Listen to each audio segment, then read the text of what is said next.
Ad-din medical হাসপাতালে আজ সাংবাদিকদের উপর এখানকার যারা পরিচ্ছন্নতা কর্মী এবং কর্মকর্তা কর্মচারীরা রয়েছে তারা কিন্তু একাধিকবার হামলা করেছে এবং সেই দৃশ্য কিন্তু আজ সামাজিক যোগাযোগ মাধ্যমে ভাইরাল হয়েছে। এবং মূলত গত ঈদের ঠিক একদিন পূর্বে 6 জন শিশুর অস্বাভাবিক মৃত্যু হয় এবং রোগীর স্বজনরা দাবি করছেন সেই শিশুর সংখ্যা 11।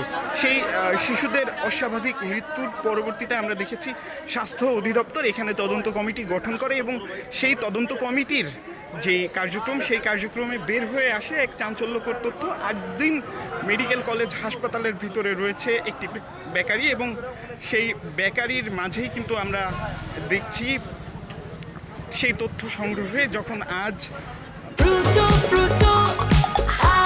প্রাণ ফ্রুটো সময় অসময় ফ্রুটোময় গণমাধ্যম কর্মীরা এই আদ্দিন মেডিকেল কলেজ হাসপাতালে প্রবেশ করে তখন আমরা দেখেছি একাধিকবার কিন্তু গণমাধ্যম কর্মীদের উপর হামলা করা হয়েছে যারা সাংবাদিকরা ছিলেন। এর পরবর্তীতে এখানে থমথমে পরিস্থিতি বিরাজ করেছে এবং রোগীর স্বজন যারা ছিলেন